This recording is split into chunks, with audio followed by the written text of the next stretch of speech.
اور تیسری صفت، تیسرے مرحلے کی معافی، فرمایا وہ غافر الذنب بھی ہے اور وہ غفور بھی ہے، وہ غفار بھی ہے۔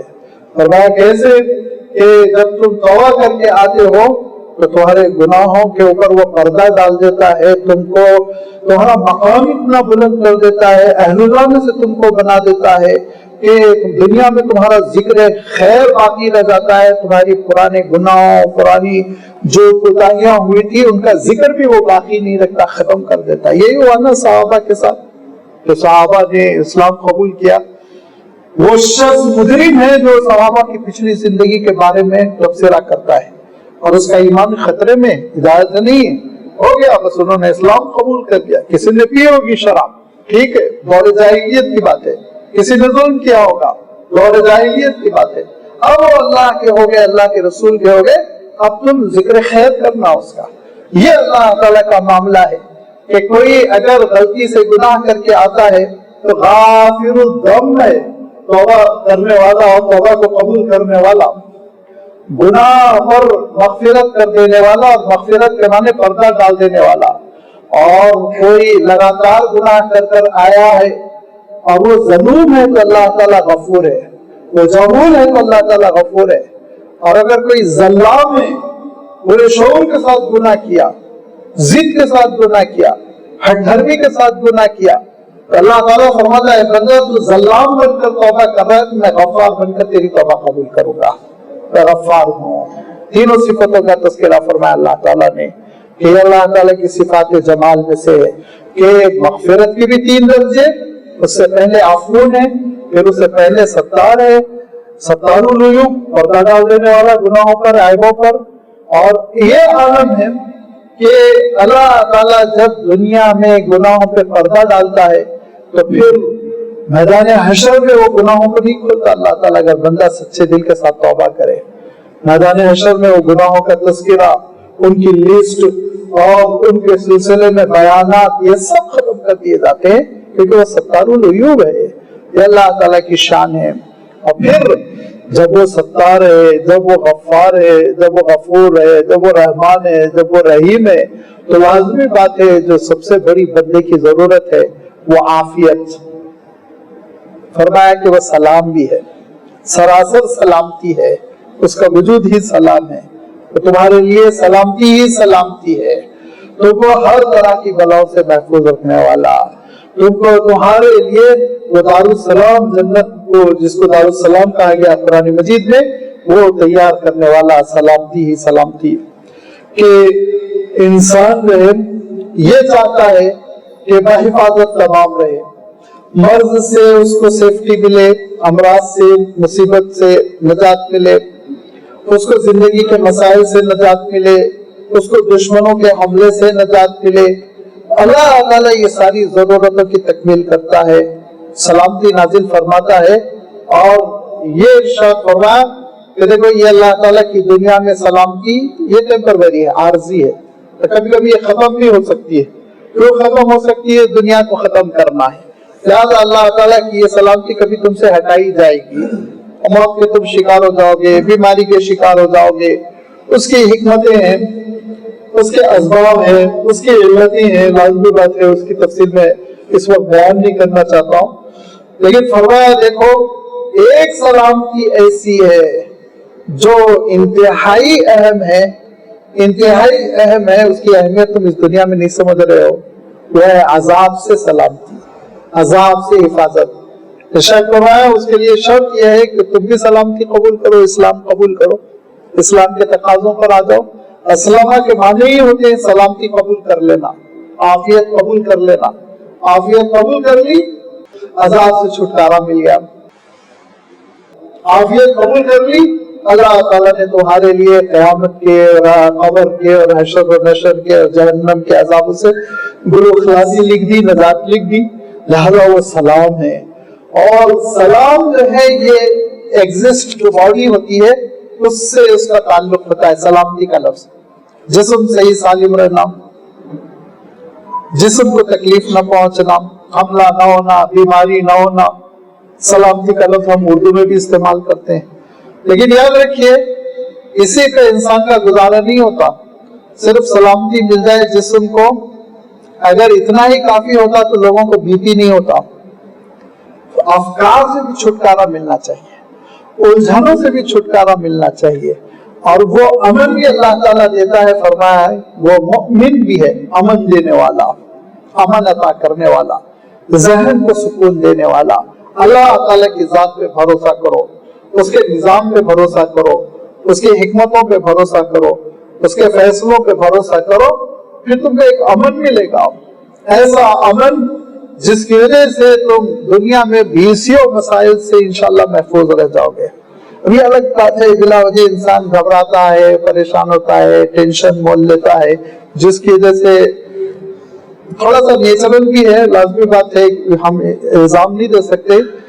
لیکن یہ اگر انسان توکل کرے اور اللہ تعالیٰ کی ذات پہ بھروسہ کرے تو لازمی بات ہے ذہنی الجھنوں سے اس کو آرام مل جاتا ہے.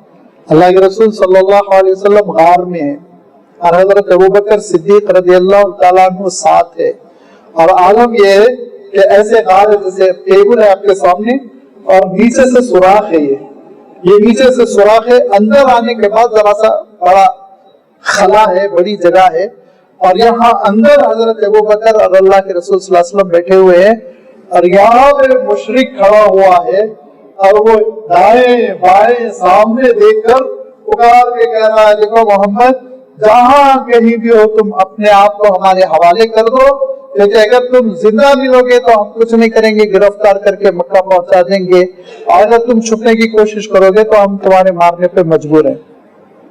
100 اونٹوں کا انعام کا اعلان ہوا تھا نا، وہ بڑا چالاک قسم کا تھا اور اس کو یہ معلوم تھا کہ اونٹ کس سمت گئے، لہذا وہ تعاقب کرتے ہوئے پہنچ گیا تھا اللہ کے رسول صلی اللہ علیہ وسلم تک غار ثور میں. حضرت ابوبکر صدیق کہتے ہیں اللہ کے رسول پوزیشن یہ ہے اوپر بیٹھ گیا تو ہم لوگوں کو دیکھ لے گا، کھڑا ہوا ہے نا اوپر تو سوراخ کے نیچے سے اندر نظر نہیں آ رہا ہے، لیکن بیٹھ گیا اللہ کے رسول ہم لوگوں کو دیکھ لے گا. اللہ کے رسول صلی اللہ علیہ وسلم کا اللہ تعالیٰ پہ بھروسہ وہ کامل بھروسہ تھا. لیکن یہ کہ ہم اللہ کے رسول کا بھروسہ ایسا تو ہم نہیں لا سکتے کہ چھٹی بھی نہیں حاصل کر سکتے نا، وہ تو ہمارے لیے نمونہ ہے، وہ اپنانا ہے ہم کو. اللہ کے رسول صلی اللہ علیہ وسلم کا یقین کامل فرمایا لا تحزن ان اللہ معنا. اگر اللہ کا فیصلہ ہے وہ ہم کو دے کے قتل کر دے تو ٹھیک ہے، اللہ کا فیصلہ ہم کیا کر سکتے، اور اگر اللہ کا فیصلہ ہے کہ وہ ہماری حفاظت فرمائے تو ہم کو کوئی تکلیف نہیں پہنچا سکتے. اے ابوبکر گھبرانے کی ضرورت نہیں، اللہ ساتھ ہے، آپ مطمئن رہیے. اللہ تعالیٰ ساتھ تھا، اللہ تعالیٰ بچانا تھا، اس میں پہلے ہی اعلان کر دیا تھا واللہ یعصمک من الناس، آپ کے مخالفین جب تک کہ دین کی تکمیل نہیں ہو جائے گی آپ کو نقصان نہیں پہنچا سکیں گے، آپ کو شہید نہیں کر سکیں گے. اللہ کے رسول صلی اللہ علیہ وسلم محفوظ رہے، ہجرت ہوئی، آگے بڑھ گئے. اس کے بعد سن 5 ہجری میں ہجرت کا 5واں سال ہے، 10,000 مشرکین مکہ نے حملہ کیا مدینہ منورہ پر. قریب پہنچ گئے، مدینہ منورہ میں گھس سکتے ہیں، بیچ میں صرف ایک خندق ہے، گڑھا کھود دیا گیا ہے کہ وہ آسانی سے داخل نہ ہو جائے. لیکن ایک شخص ہے جو بار بار ٹرائی کر رہا ہے، گھوڑے کو اچھال اچھال کے لانے کی کوشش کر رہا ہے، ایک آدھ بار گھس بھی گیا، مسلمانوں نے خبر دی تو پلٹ کے وہ بھاگ گیا. لیکن وہ راستے ناپ رہا ہے، کہاں گڑھا ذرا تنگ ہے تو وہاں سے ہم کودے مدینے میں داخل ہو جائیں. مدینہ منورہ میں خواتین ہیں، مدینہ منورہ میں بچے ہیں، اس کے پیچھے یہودی ہیں، اس کے پیچھے منافقین ہیں بستی کے دوسری جانب. کتنے حالات خطرناک ہے. اور منافقین نے مسلمانوں کو ڈرانے کے لیے کہا کہ اب تو بچنا مشکل ہے آپ لوگوں کا، اب زبردست قسم کی فورس ہے، ہر قسم کا ان کے پاس فوجی سامان ہے، لاؤ لشکر ہے. لیکن مسلمانوں کا اطمینان قلبی، انہوں نے کہا ھذا ما وعدنا اللہ ورسولہ، اللہ نے پہلے ہی کہہ دیا تھا آزمائشیں آئیں گی، اگر مرنا ہے ان کے ہاتھوں اللہ نے مقدر فرمایا مریں گے، شہید ہوں گے. وما زادوہم الا ایمانا، ایمان میں اور اضافہ ہوا کہ اللہ آپ نے جو کہا تھا کہ آزمائشیں آئیں گی، آپ کی آزمائش ہے، اللہ تعالیٰ نے حل فرمایا. اللہ تعالیٰ نے حفاظت فرمائی. ذہن کو جو اطمینان ملتا ہے یاد رکھیے وہ توکل سے, اللہ تعالیٰ کی ذات پر بھروسہ, یقین, اللہ تعالیٰ کام بنانے والا ہے, وہ حفاظت کرنے والا ہے, اس کا فیصلہ نافذ ہونے والا ہے, وہ جو فیصلہ فرمائے گا وہ بہرحال ہو کر رہے گا, نہیں روک سکتا کوئی بھی. یہ یقین کی کیفیت بندے کے اندر ہو, ذہنی ٹینشن نہیں. یہ دنیا میں ٹیمپروری ہے, ہر چیز دنیا کی عارضی ہے نا, تو ہو سکتا ہے کبھی کبھی بندے مومن فطری طور پر, طبعی طور پر, خاندانی طور پر موری سی صفات آ جاتی ہیں تو گھبرا جائے, پریشان ہو جائے, ٹینشن ہو جائے, فکر میں مبتلا ہو جائے. لیکن فرمایا دیکھو اگر تم دین کے تقاضوں پر عمل کرتے رہو گے تو پھر ہم تم کو جو زندگی دیں گے نا, لا خوف علیہم ولا هم یحزنون, وہاں نہیں رہ جائے گا خوف. وہ جنت کی زندگی ہوگی, وہاں خوف نامی چیز ختم کر دی جائے گی, وہاں غم نامی چیز ختم کر دی جائے گی. پورے اطمینان ذہن کے ساتھ تم زندگی بسر کرو گے, نہ تم کو نقصان پہنچنے کا ڈر, نہ تم کو موت کا ڈر, نہ تم کو وہاں پہ دشمن کا خطرہ, نہ وہاں پر تم کو کسی بیماری کا خطرہ. ساری چیزوں سے معمول یہ امن کون دے گا؟ یہ اللہ تعالیٰ کی ذات ہے. واللہ الذی لا الہ الا هو الملک القدوس السلام المؤمن. اور یہ امن جو مل رہا ہے, یہ امن میں نے عرض کیا نا ہمارے اور آپ کے توکل کی وجہ سے ملتا ہے. اللہ تعالیٰ یہ کیفیت ہم سب کو نصیب فرما دے. یہ بہت بڑی نعمت ہے, یہ مل جائے تو پھر دل کا سکون مل جاتا ہے. اللہ پر بھروسہ جو ہونا ہے اللہ کی جانب سے. کیوں فرمایا؟